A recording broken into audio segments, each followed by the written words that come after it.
से बिहार के जो पलटू चाचा हैं, जो नीतीश कुमार हैं, उन्होंने 9वीं बार मुख्यमंत्री की शपथ ली है। आखिर ये लोगों ने जनतंत्र का, प्रजातंत्र का और वोटिंग का जो है इस देश में मजाक बना रखा है। मैं आपसे कहना चाहूंगा कि बिहार के जितने भी तमाम वोटर से मतदाता हैं, वो कोई भी नीतीश कुमार जैसे व्यक्ति को तो वोट डालने का काम ही ना करे, क्योंकि नीतीश कुमार एक ऐसे व्यक्ति हैं जिनका कुछ पता नहीं कि सुबह कौन सी पार्टी में हो और शाम को कूद के कौन सी पार्टी में चले जाएं। इनकी बात का और गधे की लात का कोई भरोसा नहीं है। और सबसे बड़ी बात तो उन्होंने जनता के वोट का मजाक बना रखा है। कभी रातों रात मध्य प्रदेश में सरकार गिर जाती है, कभी रातों रात बिहार में सरकार गिर जाती है। और सबसे बड़ी बात की जो बिहार के जो तमाम विपक्ष के नेता भी हैं, चाहे वो तेजस्वी यादव हो, लालू प्रसाद यादव और तमाम लोग जो हैं, उनको भी नीतीश कुमार जैसे आदमी को अपने साथ लेना ही नहीं चाहिए था। भले 5 साल विपक्ष में बैठते, लेकिन नीतीश कुमार जैसे आदमी जिसका कोई बैकग्राउंड नहीं, जिसकी कोई आइडियोलॉजी नहीं, जिसकी कोई विचारधारा नहीं, एक ऐसे आदमी के साथ मिलकर आकर सरकार बनाना, इससे बढ़िया तो अब 5 साल विपक्ष में रहते तो वो बेहतर रहता। अब लोग सोच रहे होंगे कि नीतीश कुमार विकास के लिए और बीजेपी भी कह रही थी विकास के लिए।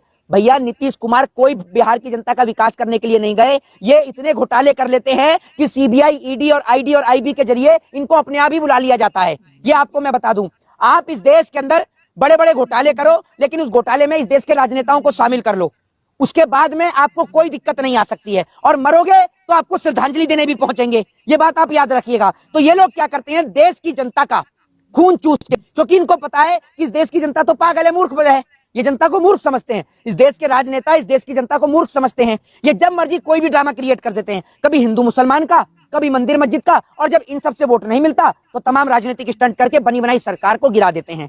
बहरहाल नीतीश कुमार का तो एजेंडा ही ऐसा रहा है। नीतीश कुमार को जब आप पलट के देखेंगे, कोई व्यक्ति 9वीं बार ऐसे मुख्यमंत्री नहीं बना। इनका बैकग्राउंड ही नीतीश कुमार का ऐसा है जिनकी बात का कोई भरोसा नहीं है। ये आज बीजेपी में है तो पता चला कल बीजेपी छोड़ भी दी, इनकी बात का कोई भरोसा नहीं है। लेकिन ये बात तो आज पूरी तरीके से सच हो गई कि नीतीश कुमार की अब बिहार के अंदर राजनीति का दी एंड हो गया है। कैसे हो गया? उसके पीछे का कारण यह है कि जब बिहार के अंदर अब चुनाव होगा तो जो बीजेपी के वोटर हैं वो भी नीतीश कुमार को वोट नहीं देंगे, और जो नीतीश कुमार के वोटर्स हैं वो भी वोट नहीं देंगे नीतीश कुमार को। उसके पीछे का कारण यह है क्योंकि नीतीश कुमार के वोटर भी ये जानते हैं कि भैया इस आदमी का भरोसा नहीं कि कब कूद के कहां चला जाए। ये दल बदलू है, ये एक तरीके से राजनीति का विभीषण है। जैसे कहते हैं ना, घर का बेदी लंका ढाए, तो इंडिया गठबंधन को इसी ने ढाने का काम किया है। तो उन्हीं के कल्याण के लिए तो जाते हैं। नहीं, कौन से कल्याण के लिए? एक बात मुझे बताइए, अगर कल्याण नहीं, पहले अगर कल्याण हो ही जाता तो बीजेपी को छोड़ के क्यों आए थे? आप मुकबर हो क्या? मुकबर हो कि इधर की बात उधर करते हो? क्या है आपका स्टंट? ये जो करोड़ों रुपया इस देश की जनता का आप फूंक देते हो, आए दिन शपथ ली, आए दिन गिर गई, आए दिन शपथ ली, फिर सरकार गिर गई। ये मजाक चल रहा है देश में। आपने जनता को पागल समझ रखा है, मूर्ख समझ रखा है। मैं कहता हूं इस देश की जनता के साथ मजाक मत करिए, खिलवाड़ मत करिए। आपने वोटिंग राइट का मजाक बना दिया। आप मध्य प्रदेश में सरकार गिरा देते हैं, आप बिहार में सरकार गिरा देते हैं। मैं तो ये कहता हूं कि बिहार के अंदर, मुझे पहले ही पता था ये आदमी कभी किसी का नहीं हो सकता। जो आदमी बिहार की जनता का नहीं हुआ, वो आदमी किसी पार्टी का कहां से होगा? आप बताइए ना मुझे। ये आदमी आया सिर्फ इसलिए था कि ये सोच रहा कि भैया मैं आकर यहाँ पर अपनी थोड़ी सी इमेज बढ़ा लूं, बीजेपी को डरा दूं, धमका दूं। लेकिन बीजेपी ना डरने वाली थी ना धमकने वाली थी, क्योंकि बीजेपी को पता है कि ना हमें नीतीश कुमार की जरूरत, और ना राजस्थान में वसुंधरा राजे की जरूरत, और ना मध्य प्रदेश में शिवराज सिंह चौहान की जरूरत। हमें जरूरत है तो ईवीएम की। ईवीएम की बदौलत हम चुनाव जीती जाते हैं, तो हमें किसी की जरूरत नहीं। लेकिन पलटू चाचा ने भ्रष्टाचार तो इतना कर रखा है कि पलटू चाचा को फोन आ गया होगा बिहार में, नीतीश कुमार को फोन आ गया होगा, या तो फोन अमित शाह जी के यहाँ से आया हो या किसी एजेंसी के यहाँ से आया हो। मोदी जी से बात हुई है उनकी, मोदी जी से बात हुई है। हाँ, तो मोदी जी ने बता दिया होगा कि बेटा लंबा डाल देंगे जेल में और जिंदगी कर देंगे तेरी खराब, बुढ़ापे में जेल की चक्की पीसेगा तू, या तो मुख्यमंत्री बन जा हमारे साथ में आके। तो पलटू चाचा का तो काम ही पलटने का है। गिरगिट भी इतने रंग नहीं बदलता जितने तो नीतीश कुमार बदल रहे हैं।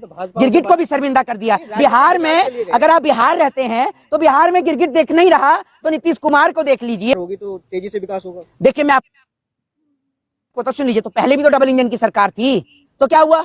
और दूसरी बात ये कि अब मैं देखना चाहता हूं, एक सम्राट चौधरी थे, वो कह रहे थे पगड़ी ही नहीं खोलूंगा। अब क्या करोगे? पगड़ी खोलोगे या नहीं खोलोगे, या अभी भी बांधे ही रखोगे? अब तो आपकी पार्टी मुख्यमंत्री की शपथ दिलवा रही है 9वीं बार। और दूसरी बात ये कि अब देखना चाहता हूं कि जो पुल बिहार के अंदर गिरा था, जो पुल बिहार के अंदर गिरा था, सरकार नीतीश कुमार की थी, अब भी नीतीश कुमार की सरकार है। अब देखूंगा कितनी तेजी से इन्वेस्टिगेशन होगी। और आज मैं आपको बता देता हूं कि अब बिहार के अंदर सब कुछ अच्छा हो जाएगा। ये बता रहा हूं आपको, भाजपाइयों की नजर में। पहले जिसको जंगल राज बताया जा रहा था, अब तो वहां सत्यवादी हरिश्चंद्र का राज हो जाएगा। अब देखिएगा, जंगल राज बता रहे थे, उसमें लाखों नौकरियां दे रहे थे पहले सरकार। अब क्या लगता है कि धन की राजनीति शुरू हो जाएगी? नौकरी तो मिलेंगी, नौकरी कहाँ मना करी है भैया, नौकरी दे तो रही है, पढ़ाओ लिखाओ अपने बच्चों को और पकौड़ा तलवाओ। जिस बिहार की धरती से IAS IPS निकले, जिस बिहार की धरती से डॉक्टर इंजीनियर निकले, जो बिहार की धरती अधिकारियों को जन्म देती है, उस बिहार की धरती के नौजवानों को ये लोग पकौड़ा तलने के लिए कहते हैं। ये तो शर्म आनी चाहिए बिहार की जनता को। और बिहार की जनता को आकर ऐसे मुख्यमंत्री नीतीश कुमार से सवाल करना चाहिए कि गिरगिट भी इतना रंग नहीं बदलता जितना रंग आप बदल रहे हो। जनता को पागल समझा है क्या? तो विकसित राष्ट्र बना हुआ है। कौन सा राष्ट्र बन गया विकसित? कौन सा विकसित राष्ट्र है? कहां है विकसित राष्ट्र? बताइए ना आप मुझे। जनता के वोट का मजाक उड़ाकर, उसके माइंडेड का मजाक उड़ाकर आप लोगों ने जो मतदान जनता करती है, मैं तो ये समझता हूं जनता के मतदान की तो कोई वैल्यू ही नहीं है। जनता किसी नेता को वोट देती है और वो नेता दूसरी पार्टी में चला जाता है, तो क्या करे जनता? आपने तो वोटिंग राइट का मजाक उड़ा रखा है। ये नेता कम गिरगिट ज्यादा है। नहीं, कुछ दिन पहले जो गठबंधन की अगुवाई कर रहे थे नीतीश कुमार, अब खुद ही छोड़ के चले गए। देखिए मैं आपको बताऊं, जब ये इंडिया गठबंधन बना और नीतीश कुमार को उसकी कमान सौंपी गई, हम तो उसी दिन समझ गए थे कि अलायंस अब ज्यादा दिन तक नहीं चलेगा। उसके पीछे का कारण यह है कि जब तक नीतीश कुमार जैसे व्यक्ति उसमें मौजूद थे, मैंने आपसे क्या कहा कि गिरगिट से भी तेजी से रंग बदलते हैं। जिस उम्र में ये है, उस उम्र में 9वीं बार मुख्यमंत्री की शपथ ले रहे हैं।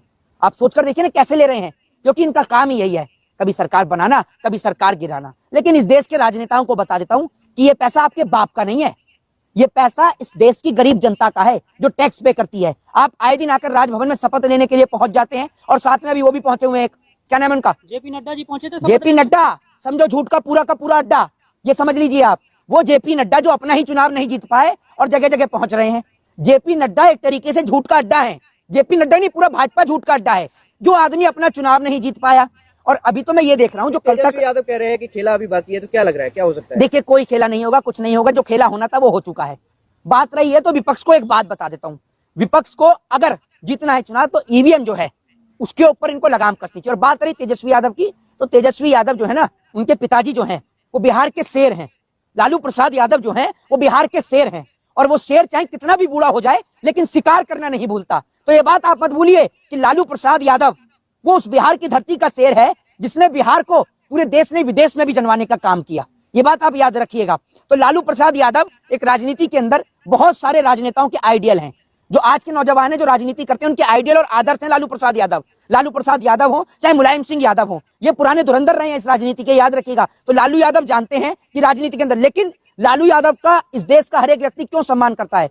उस आदमी के पास वो ताकत है कि बुढ़ापे में भी उस आदमी ने जेल की सलाखें काटी लेकिन किसी के आगे सरेंडर नहीं हुआ। वो था बिहार का शेर लालू प्रसाद यादव, और अभी भी है, ये याद रखिएगा। तो लालू यादव ये जानते हैं कि कैसे सरकार बनती है और बिगड़ती है। तो इस बात में कोई बड़ी बात नहीं है कि बिहार में कुछ महीने बाद फिर सुनने को मिल जाए कि सरकार गिर गई। सरकार गिरे या ना गिरे, लेकिन ये बात बता देता हूं कि आने वाले वक्त में बिहार की राजनीति में महासंग्राम होने वाला है। नीतीश कुमार जिन्होंने बीजेपी को बिहार के अंदर एंट्री कराई, अब उनकी बिहार से नो एंट्री होने वाली है। मैं आपको बता देता हूं कि बिहार की राजनीति में अंतिम बार नीतीश कुमार मुख्यमंत्री पद की शपथ ले रहे हैं। 10वीं बार मुख्यमंत्री पद की शपथ नहीं ले पाएंगे, क्योंकि भारतीय जनता पार्टी इन्हें स्वयं ही समाप्त कर देगी। ये बात आप याद रखिएगा। जिस जगह पर इनको बैठने की जगह दी, अब वहीं से भारतीय जनता पार्टी जो है नीतीश कुमार का बिहार से सुपड़ा साफ करेगी। और आपको एक बात बता देता हूं कि बिहार की जनता तो त्रस्त है, नीतीश कुमार जी मस्त हैं, बढ़िया आलीशान बंगले में रह रहे हैं, खा रहे पी रहे हैं, मौज ले रहे हैं, आए दिन सरकार गिराते हैं और जो विपक्ष के नेता उनको जेलों में डलवाते हैं। लेकिन आप जितना प्रजातंत्र का मजाक और जनतंत्र का मजाक उड़ा रहे हैं ना, आने वाले वक्त में नीतीश कुमार की वो हालत होगी कि नीतीश कुमार भी जहां से चुनाव लड़ेंगे, मुझे लगता है ये भी अपनी जमानत नहीं बचा। देखिए जिस तरीके से बिहार के जो पलटू चाचा हैं, जो नीतीश कुमार हैं, उन्होंने 9वीं बार मुख्यमंत्री की शपथ ली है। आखिर ये लोगों ने जनतंत्र का, प्रजातंत्र का और वोटिंग का जो है इस देश में मजाक बना रखा है। मैं आपसे कहना चाहूंगा कि बिहार के जितने भी तमाम वोटर से मतदाता हैं, वो कोई भी नीतीश कुमार जैसे व्यक्ति को तो वोट डालने का काम ही ना करे, क्योंकि नीतीश कुमार एक ऐसे व्यक्ति हैं जिनका कुछ पता नहीं कि सुबह कौन सी पार्टी में हो और शाम को कूद के कौन सी पार्टी में चले जाएं। इनकी बात का और गधे की लात का कोई भरोसा नहीं है। और सबसे बड़ी बात तो उन्होंने जनता के वोट का मजाक बना रखा है। कभी रातों रात मध्य प्रदेश में सरकार गिर जाती है, कभी रातों रात बिहार में सरकार गिर जाती है। और सबसे बड़ी बात की जो बिहार के जो तमाम विपक्ष के नेता भी हैं, चाहे वो तेजस्वी यादव हो, लालू प्रसाद यादव और तमाम लोग जो हैं, उनको भी नीतीश कुमार जैसे आदमी को अपने साथ लेना ही नहीं चाहिए था। भले 5 साल विपक्ष में बैठते, लेकिन नीतीश कुमार जैसे आदमी जिसका कोई बैकग्राउंड नहीं, जिसकी कोई आइडियोलॉजी नहीं, जिसकी कोई विचारधारा नहीं, एक ऐसे आदमी के साथ मिलकर आकर सरकार बनाना, इससे बढ़िया तो अब 5 साल विपक्ष में रहते तो वो बेहतर रहता। अब लोग सोच रहे होंगे कि नीतीश कुमार विकास के लिए, और बीजेपी भी कह रही थी